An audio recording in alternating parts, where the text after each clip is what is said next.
यह कहानी राजस्थान के एक छोटे से गांव की है, जहां गांव के किनारे एक पुरानी खंडहर हवेली थी। लोग कहते थे कि हवेली में कुछ गलत हुआ था, इसलिए वहां कोई नहीं जाता था। गांव वाले कहते थे कि वहां रात को अजीब सी आवाजें आती थीं, कोई खिड़कियां थपथपाता था और कभी-कभी रोने की आवाजें सुनाई देती थी। राहुल, जो गांव में नया था, इन कहानियों पर विश्वास नहीं करता था।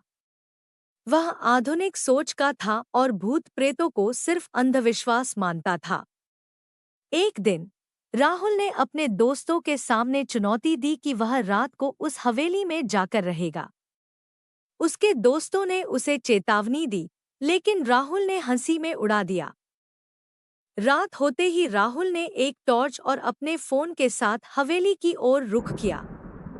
हवेली के अंदर दाखिल होते ही उसे वहां की अजीब सी ठंडक महसूस हुई। हवेली के पुराने फर्नीचर और दीवारों पर जमी धूल से पता चल रहा था कि वहां कोई वर्षों से नहीं आया था। जैसे ही वह हवेली के अंदर गहराई में गया, उसे अचानक से किसी के पैरों की आवाज सुनाई दी। उसने पलटकर देखा, लेकिन वहां कोई नहीं था। राहुल ने सोचा कि यह उसका भ्रम हो सकता है और वह आगे बढ़ा। हवेली के एक कमरे में जाते ही दरवाजा अचानक तेज आवाज के साथ बंद हो गया।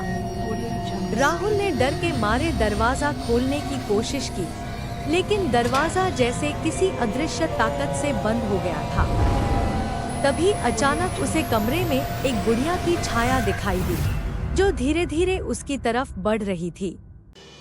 बुढ़िया के मुंह से हल्की फुसफुसाहट और रोने की आवाज आ रही थी। राहुल का दिल तेजी से धड़कने लगा। वह टॉर्च से बुढ़िया की ओर रोशनी डालता रहा, लेकिन वह छाया धुंधली होकर भी खत्म नहीं हो रही थी। बुढ़िया ने धीरे से कहा, "तू यहाँ क्यों आया है? यह जगह तेरे लिए नहीं है।" राहुल चिल्लाया और दरवाजे को जोर से धक्का दिया। तभी दरवाजा अचानक खुल गया और वह दौड़ता हुआ हवेली से बाहर आ गया। बाहर आकर उसने देखा कि उसकी घड़ी की सुइयां 1 घंटे पीछे चल रही थी, जबकि उसे लगा था कि वह सिर्फ कुछ मिनट ही अंदर रहा था। अगले दिन राहुल को बुखार हो गया और वह लगातार बड़बड़ाता रहा, "वह आ रही है, वह आ रही है।" गांव वालों ने उसे देखा और समझ गए कि राहुल ने हवेली के अभिशाप को छेड़ दिया था। उस दिन के बाद राहुल कभी सामान्य नहीं हुआ और कुछ दिनों बाद उसकी रहस्यमय तरीके से मौत हो गई।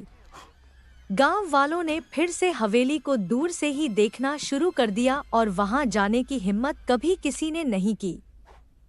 कहते हैं कि हवेली में आज भी रात के वक्त कोई रोने की आवाजें सुनता है।